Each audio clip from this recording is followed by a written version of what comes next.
కుంభం వారి కనుక చూసుకున్నట్లయితే కుంభరాశి వారికి ఎప్పుడు కూడా హ్యాపీగా ఉండాలనేటువంటి ఆలోచనతో ఉంటారు. ఎంటర్టైనింగ్గా ఎంజాయ్గా ఉండాలి, పక్క వాళ్ళని చూసి ఏడ్చేటువంటి గుణం ఉండదని మనం చాలాసార్లు చెప్పుకున్నాం. అయితే ఇక్కడ మీకు ధనస్థానంలో శని, లాభస్థానంలో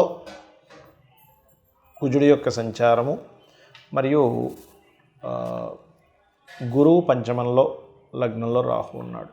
ఈ యొక్క గ్రహస్థితిని అనుసరించి మీకు ఎటువంటి ఫలితాలు జరగనున్నాయి, ఏ విషయాల పట్ల మీరు కించిత్ జాగ్రత్త వహించాలి, ఏ దేవతా ఆరాధన, ఎటువంటి చిన్న చిన్న రెమెడీస్ చేసుకుంటే మీకు అమ్మవారి యొక్క రక్షణ ఉంటుంది అనేటువంటి విషయాలు చెప్తుంది. నేనైనప్పటికీ కూడా చెప్పిస్తుంది సాక్షాత్ లలిత అమ్మవారిగా భావిస్తూ, ప్రధానంగా లగ్నంలో రాహు మీకు సంచరిస్తున్నందుకు కాస్త ఊహలు, అపోహలు, రకరకాల కళలు రావడం ఇట్లాంటివి ఎక్కువగా జరుగుతూ ఉంటాయి. ఇక ధనస్థానంలో శని భగవానుడు ఉంటూ కుజుడి యొక్క దృష్టి ఉన్నందుకు కాస్త ఏంటంటే ఈ శని రెండవ స్థానంలో ఉన్నందుకు కాస్త ఫైనాన్షియల్ మ్యాటర్స్ విషయంలో, అది కుటుంబ సభ్యులతో కానివ్వండి, ఏదైనా ఇన్వెస్ట్మెంట్ చేయడం వల్ల కానివ్వండి, ఈ యొక్క విషయాల్లో కొంత జాగ్రత్తగా ఉండాలి. ఎందుకంటే లాభాధిపతి లాభస్థానంలో ఉండేటువంటి కుజుడు రెండవ స్థానంలో ఉన్నాడు కాబట్టి. ఎందుకంటే ఇక్కడ పంచమ స్థానంలో గురువు ఉన్నందుకు కొన్ని ప్రేమ వ్యవహారాలు అనుకోండి, లవ్ మ్యాటర్స్ అనుకోండి, లేనట్లయితే సంతానం గురించి అనుకోండి,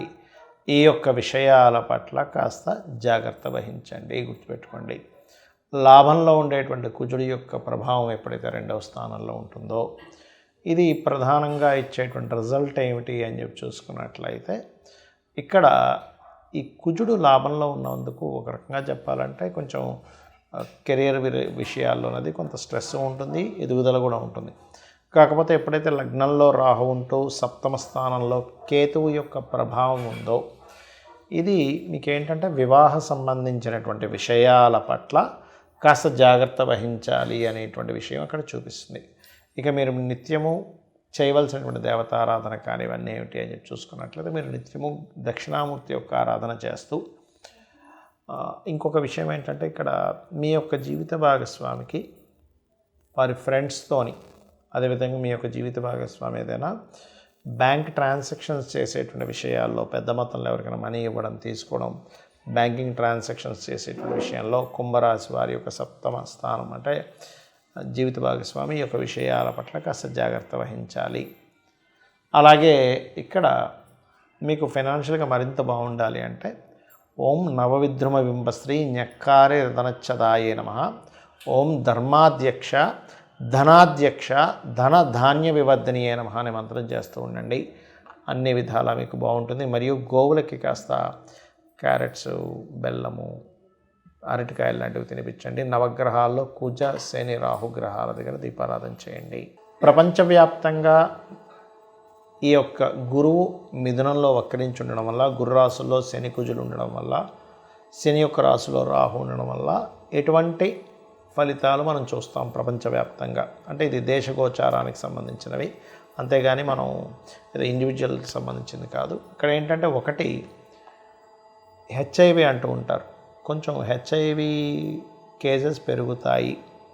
ఎందుకంటే ఇక్కడ మిథునము అంటే మైథునము స్త్రీ పురుషుల యొక్క దాని యొక్క సింబల్ ఉంటుంది మిథునానికి.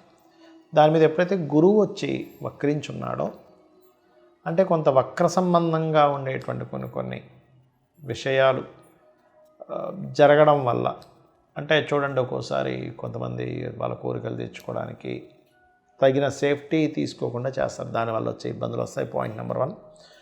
రెండవది గాలి, విపరీతమైనటువంటి గాలి, వర్షాలు రావడం, లేకపోతే వాతావరణంలో ఒక రకమైనటువంటి ఇన్ఫెక్షన్స్ అనుకోండి, ఒక రకమైనటువంటి గాలి నుంచి వచ్చేటువంటి అంటువ్యాధులు అనుకోండి, రెస్పిరేటరీ సిస్టమ్ మీద, అంటే వాళ్ళ ఊపిరితిత్తుల మీద ఎఫెక్ట్ చూపిస్తూ ఉంటుంది, లేదా వాళ్ళు తీసుకునేటువంటి శ్వాస మీద, ఇట్లాంటి వాటి మీద ప్రభావం చూపిస్తూ ఉంటుంది ప్రపంచవ్యాప్తంగా. అదేవిధంగా కాస్త విమానాల మీద వెళ్ళేటప్పుడు, విమానాలు నడిపేటువంటి వారు, విమాన సంస్థలు కాస్త జాగ్రత్తగా ఉండాలి. అలాగే కొన్ని సనాతన ధర్మ సంబంధంగా, ఇప్పుడు ఒక్కోసారి చూడండి మనం కొన్ని దేవాలయాల్లోని, లేదా సనాతన ధర్మపరంగా, లేనట్లయితే ఒకే మతాల్లో ఉండేవాళ్ళు కూడా కొంత వాళ్ళ మీద వాళ్ళకి విద్వేషాలు పెరగడం, మత కల్లోహాలు రావడం, ఇటువంటివి కాస్త ఎక్కువగా ఉన్నాయి. అయితే ఈ షేర్ మార్కెట్ సంబంధించిన క్రాష్ అవ్వడము, సాఫ్ట్వేర్ రిలేటెడ్ సంబంధించిన కొన్ని హ్యాక్ అవ్వడము, ఇటువంటివి బలంగా జరగనున్నాయి. కాబట్టి ఈ సాఫ్ట్వేర్ సంబంధంగా మీరు ఏవైతే సంస్థలు నడుస్తుంటాయో మీ యొక్క, ఎందుకంటే ఇది ఆల్మోస్ట్ నవంబర్ మిడిల్ నుంచి స్టార్ట్ అయిపోయింది కాబట్టి పెద్ద పెద్ద సంస్థలకు సంబంధించి హ్యాకింగ్ చేస్తూ ఉంటారు. ఇటువంటి విషయాల పట్ల కాస్త జాగ్రత్తగా ఉండాలి.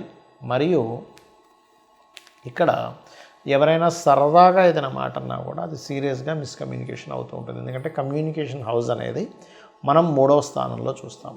ఎప్పుడైతే 3వ స్థానంలో గురువు ఉండి, గురువు యొక్క రాశిలో శని కుజులు ఉంటూ, ఆ శని యొక్క రాశిలో రాహు ఉన్నప్పుడు ఇదంతా కూడా ట్రిపుల్, అంటే 3 సార్లు డిస్పాజిటర్ సిస్టంలో 3 సార్లు ఇదైంది. కాబట్టి ఖచ్చితంగా మీరు సరదాకి కూడా ఎవరితోని కమ్యూనికేషన్ చేసేటప్పుడు నెగ్లిజెన్సీగా చాలా డిగ్నిఫైడ్, చాలా జాగ్రత్తగా ఒక మాట మాట్లాడుతున్నాము, ఒక మెయిల్ పంపిస్తున్నాము, ఒకరికి ఏదైనా చెప్తున్నాము అన్నప్పుడు చాలా చాలా చాలా కేర్గా ఉండాలి. ఎందుకంటే ఆ కమ్యూనికేషన్స్ వల్ల కలిగేటువంటి ఫలితాలు ఆ రకంగా ఉంటూ ఉంటాయి. కాబట్టి ఈ యొక్క విషయాల పట్ల కాస్త జాగ్రత్త వహించాలి, గుర్తుపెట్టుకోండి.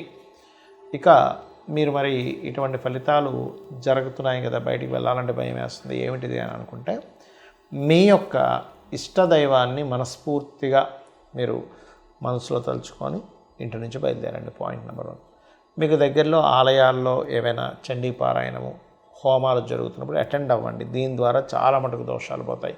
మీరు అక్కడ ధనం కట్టాల్సిన అవసరం లేదు. ధనం లేని వాళ్ళు మామూలుగా అక్కడ కూర్చున్న 25% అంటే ఆ యొక్క క్రతువులో 25% మీకు ఫలితం వస్తుందని శాస్త్రాలు చెప్తున్నాయి.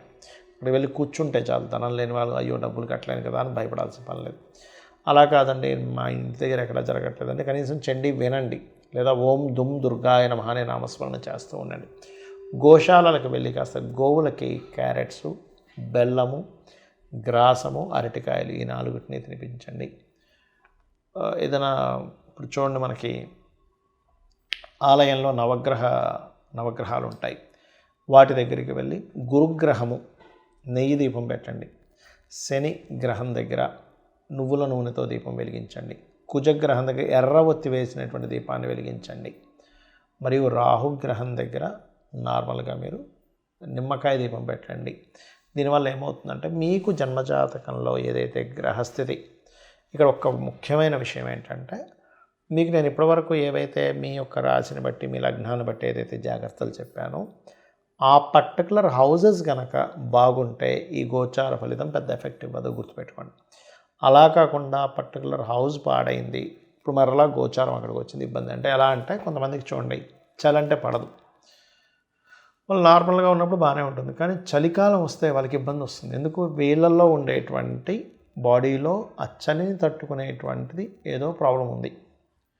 అలాగే కొంతమంది వర్షంలో పొద్దునుంచి సాయంత్రం వరకు తడిచిన వాళ్ళకి ఏ జలుబు, ఇది ఎందుకు? ఇక్కడ బాడీ చాలా ఇమ్యూనిటీ పరంగా కానీ ఏదైనా చాలా స్ట్రాంగ్గా ఉంది ఇక్కడ.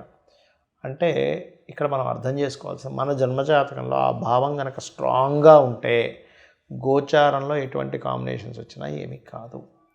అలా కాకుండా ఆ భావం వీక్గా ఉంటే మనం ఇప్పటివరకు చెప్పుకున్నటువంటివి ఏవేవైతే మనం చెప్పుకున్న అంశాలు ఒక్కొక్క రాశిని బట్టి ఆ యొక్క పర్టికులర్ హౌజెస్లో మరింత పాపగ్రహాలు ఉన్నాయి, అప్పుడు దాని ఎఫెక్ట్ వస్తుంది. అలాంటప్పుడు ఖచ్చితంగా మీరు ఈ పరిహార మార్గం చేసుకొని అమ్మవారి యొక్క అనుగ్రహంతో మీరు బయటపడవచ్చు, అందులో ఎటువంటి సందేహం లేదు. అయితే ఇక్కడ ఇంకొక విషయం ఏంటంటే, ఈ గ్రహస్థితి ఇలా ఉన్నప్పుడు నైరుతిలో ఎటువంటి దోషం కలగకూడదు. దోషం అంటే ఏమవుతుంది? నైరుతిలో ఎక్కువ వెలుతురు రావడం లాంటివి చేయకండి. కొంచెం చీకటి గదికి పెట్టుకోమని చెప్పారు నైరుతి. అదేవిధంగా దక్షిణం వైపు, ఎందుకంటే నైరుతికి రాహు, దక్షిణానికి కుజుడు, గుర్తుపెట్టుకోండి. అదేవిధంగా శని అంటే పడమర. ఈ 3 ప్రధానంగా జాగ్రత్త వహించాలి.